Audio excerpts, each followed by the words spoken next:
So you guys are trying to decide between a Super Z, a Hyperdrive, or an X-Ride. I'm going to give you my opinion on which one I would choose and why, and also some of the flaws of, some of the units. And just tell you, I've had multiple Hustler units. I had a 22 Hyperdrive with the 37 horse Briggs and Stratton. I had the Hustler X-Ride with the 34.5 Evo, and now I've got a Super Z Hustler with the 35 horse carb. And the first thing I'm going to tell you is this is the stoutest motor that I've tested on a Hustler mower. And like I said, I had a 37 horse Briggs on a 66 inch cut. This is a 72 inch cut, and this motor will hold its RPM way better than the 37 horse Briggs and much better than the 34.5 horse Evo. I'm going to pop up the statistics as we go through for the X-Ride. And if you look at the torque curve, the first thing that really stood out to me after having this mower with the 72 inch cut, climbing hills and cutting way wider, like 12 inches wider cut on each pass, this holds its RPM so much better. I can climb these hills and go through this like it's flat ground cutting my grass. And you're going to see that in the video. If you stick around to the end, I cut this whole thing and kind of showcase that and talk about it. But if you don't care about that, then it doesn't matter. But anyway, on the Super Z, so here's a little history lesson for anybody that's been looking at these mowers. There's a lot that has changed from, let's say you go back to like 2015 to now. So if you bought a Super Z or a Hyperdrive back then, your deck changing pin was somewhat like this. Then they swap to the side where you put it in the side. I have no clue why they ever did that. It was the dumbest thing. You couldn't see your numbers or anything. They went back to this style around, I think 19 to 20 mowers. And so it's been like that ever since. Also, the Hyperdrive was the only one to get 26-inch tires on it. The Super Z, the X-Ride didn't even come out till 2024. The Super Z had 24-inch tires. So you didn't get the ride quality that you got with the Hyperdrive. Now, fast forward to this year, let's say 2026 or 24 and above. So all three units have 26-inch tires. I don't think the Super Z got 26s until 2025, but now the Super Z has 26, the X-Ride has 26. This and the X-Ride have the same sack tires, front and rear. So you're getting really good ride from the tires from the factory. Now, the X-Ride has the platform, if you've seen in the prior videos, it has the little platform in the back that you can adjust the shock, and it gives you the difference in the ride quality on there. The Super Z and the Hyperdrive are just a platform with a suspension seat and bushings under the seat back here, as you're going to see. So you got these little bushings that are here, and the Hyperdrive and the Super Z are set up almost identically. Now, the Hyperdrive has a 14-inch wide tire in the rear.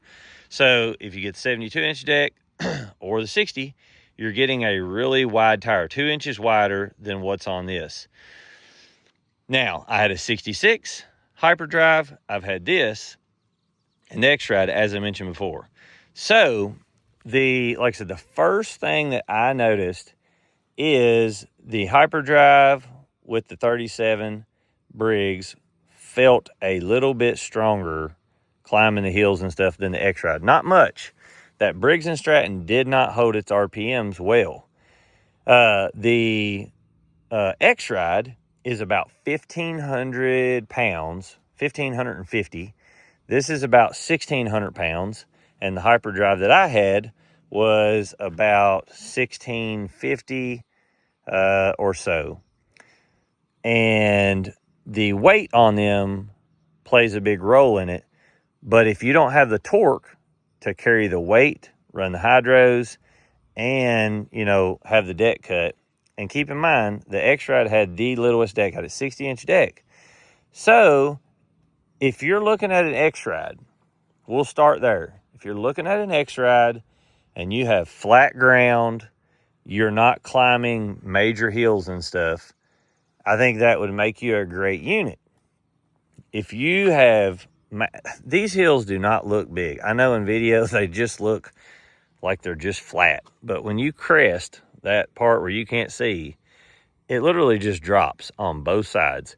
And when you start to hit the other side and you start to hit this side, if you floorboard it on a lot of mowers, they'll just wheelie up in the air. Go back and look at all the tests we've run with like X-Mark, Skag. We have so many videos with all these other mowers. If you have not seen the channel, we have literally about every mower made that has come out and run against Hustler, John Deere, all of them together.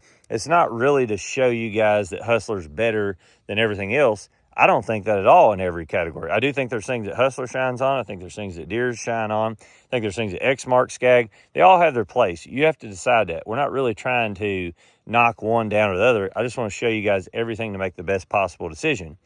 But the X-Ride it doesn't hold its RPM nowhere near as good as this machine. If you had this Super Z with that motor and the VX4 deck in a 60-inch cut, I mean, I don't know that I can take this thing in field grass and it will shave it like a face shave. Like it is, and like I said in this video, you're going to see I cut this and I am mobbing up these hills and it hardly ever loses RPM. But like I said, the X-Ride will start there. I really like the ride of the X-Ride, but one of the things that I noticed, and if you go back in the earlier videos, it's on a platform like the Cheetah, but it has this weird, almost like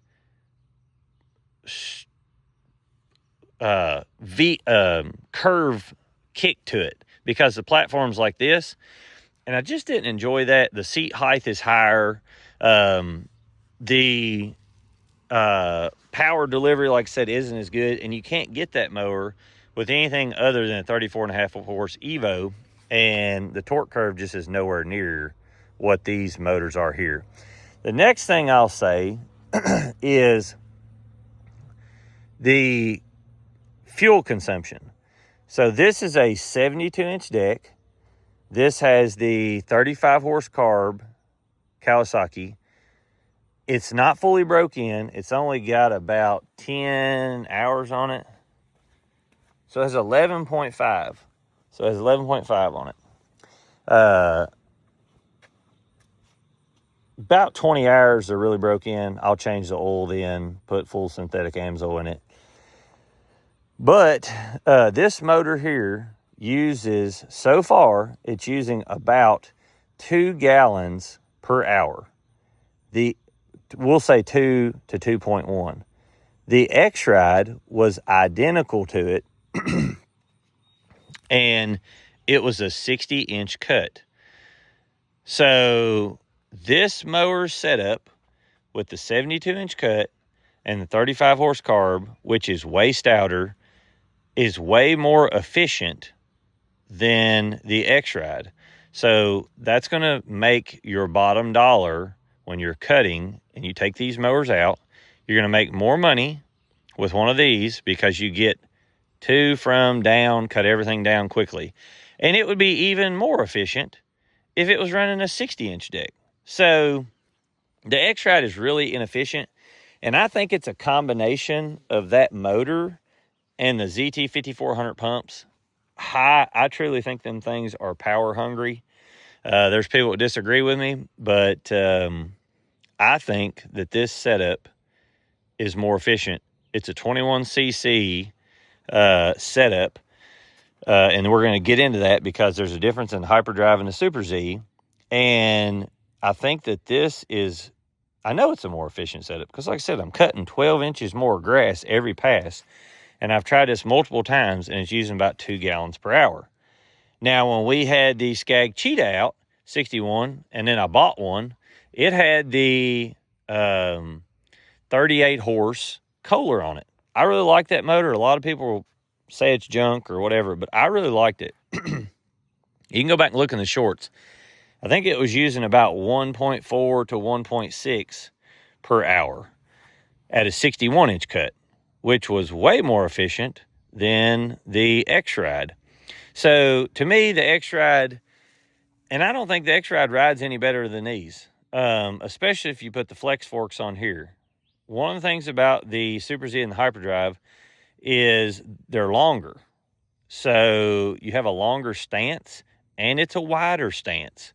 So it covers ground easier and you're not, so let's say you hit a bump, the shorter you are, the more it leverages.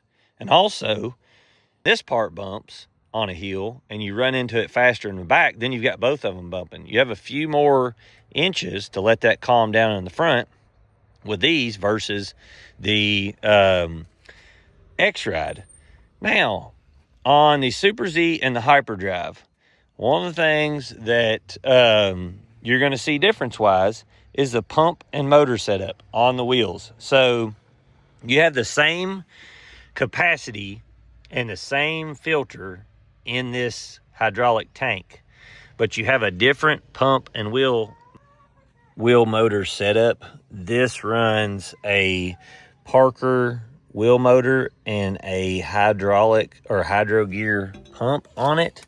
As you can see, here it tells you, but they're both 21cc. So they're the same cc on the HYPERDRIVE and the Super Z. So what I have come to the conclusion since they put the 26s on, the HYPERDRIVE may be a hair faster. I really don't know if it is or not. So to me, if you, whichever one of these, the Super Z or the HYPERDRIVE, you can pick up the best deal on is the one that I would go with. And judging off of this motor, I would either get this motor or the 38.5 EFI. I wish I had it in both to see if that 38.5 EFI would do any better than this. What I've noticed with the fuel injected ones is they're reactive, like I said, to thick grass. So it's like they try to save fuel and you're mowing just fine, and then it hits thick grass and then it has to ramp up. Where this one just gives you power no matter what. When you throttle it up, it's not trying to save fuel or anything like that. It's just giving you full power. So if you're going full out and you're trying to mow full blast, I don't see what the difference is or what it's going to make really. You may save a hairline of fuel, but from everything I've seen online, they're not getting much better than 2 gallons per hour. Now, you can pick up the FX1000 without the EFI way cheaper than you can a fuel-injected version. So to me, I would buy this. So far, I would just go and buy this same motor again. I mean, this thing feels really stout. I really like it. And like I said, on the HYPERDRIVE, really the only difference you're getting is the pump and wheel motor setup and the fan. The fan is bigger on the HYPERDRIVE than what this one is. So I guess what I would say is if you're doing mowing in Florida for 8 to 10 hours a day, your pump and wheel motor may last longer on the HYPERDRIVE and you're getting a longer warranty. But to me, you know, if it was $2,000 more, I would just go with this. And that's what I did. Basically, there was a $1,500 to, roughly a $1,500 to $2,000 difference. And I'm a homeowner, so this was about $13,500, I think. I actually think it was a hairline little. I think it was like $13,300 is what I paid for it. But you're just able to pick these up for a great price. And like I said, you get excellent ride. You're getting plenty of power. And these things, another thing is they go on the deck up to 5.5 inches, which is great. I like that. But that's just my conclusion on it. Hopefully that helps some of you guys. If you got any more questions, let me know. Like I said, I'm going to play some cutting video after this of me cutting this yard and do a little more talking about it.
take and show you guys that cut. So you can see that took me 8 minutes to cut that. I don't even know where I started, somewhere over here.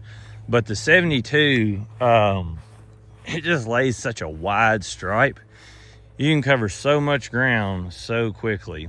And right now, I'm cutting this at 5 inches. Now my deck is a little bit off. I haven't leveled it up. It was a little above 4 3/4. So really we're cutting it, you know, 4 7/8, or maybe a little less than that, closer to 3/4. But anyway, I'll show you this cut. You can see how fast I was going. I absolutely love that Kawasaki motor. Like, it is just potent. I mean, you really have to be in something nasty to bog that thing. It really keeps its RPM extremely well. I haven't even changed the oil to fully synthetic or anything yet. But over here, this part really doesn't give it any trouble at all. But this part over here that is just, so all the rain and stuff goes over through the pipe. As you can see, I was trying to get around that thing. But this area here, it just doesn't mulch it up enough. And there's a lot of Bermuda in this. And that Bermuda is what's throwing those, sorry, my camera flipped around. But Bermuda is what's throwing those little shrouds or whatever you want to call them. But I'm gonna run a dethatcher through here. But as you can see, like this cut here, see that?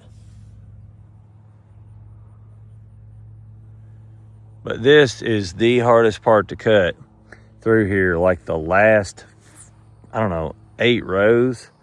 And not all of them's like that, but that one right there just gets crazy, crazy thick. That's exactly where the water stays and runs through. And the grass is always just, I mean, it's just so lush in there. You can see, I mean, just, goodness, it's just stupid thick. But anyway, you can see that cut. And it, like I said, it just, I'm flying through it. But from my experience, as long as your RPM is up, slowing down doesn't really seem to make that much difference. It seems like actually the longer you sit there and the harder it sucks the grass, the more it just keeps shooting over and over and over. So you guys can judge what you think, but I just wanted to tell you that so far, and I haven't changed anything from the factory blades, still the factory blades. It would probably help if I put the Ballard high rise on it and tried those, because they are, I mean, just crazy good lift on the regular Ballard high rise. But here's what Bermuda is, if anybody's wondering. It's this garbage here. It's this long, viney, it's extremely hard to cut. And that whole area from there over has so much Bermuda in it. And the way you can tell, if you look at that camera, you can see that's all Bermuda there, that stripe, and then it's weaved through here. And then from here down and around is literally Bermuda, bluegrass, and fescue. And when you hit that mix, it just creates this, really, really lush, I hate it. I hate Bermuda. Like, I try to kill it. I just treated my yard about a week ago, and you can kind of see it starting to take place. I've treated it a couple times, but see that where it's turning white right there? See this? That's because I put tenacity on it and treated it. But it's just one of them deals that you cannot kill Bermuda. Like, literally everybody I've talked to, the only way to kill it is to, one, either till it up and reseed it, or in the fall and the best thing I've found to do is to take tines and run through it and break all them vines up. Because you can, like, if you look at right here's some Bermuda in this, there's vines down in that. This vine here that goes up, look at that, it's real long and viney. It's liable to go 10 foot that way. Like, you'll start pulling it and it just goes and goes and goes, and that's how it spreads. And that's why it's so hard to kill, because it just has this interlocking vine. But the mower does really well until it gets in that. And my 60 had some trouble with it too. I've not had a mower out here that hasn't had trouble with that area, but I don't know that the 72 is as good as the 60. I won't know till I start getting 72s out and kind of see. But I think if it all works out, we do have a couple of 72-inch mower companies coming out. I don't know how many we'll get before this year's over or up, but we'll try to get some for you guys, and that way you can really see how it performs compared to the others. But you can see this cut. Like I said, it's about 4 7/8 on the cut. I have got to level that deck and get it up there, but you can see it through there.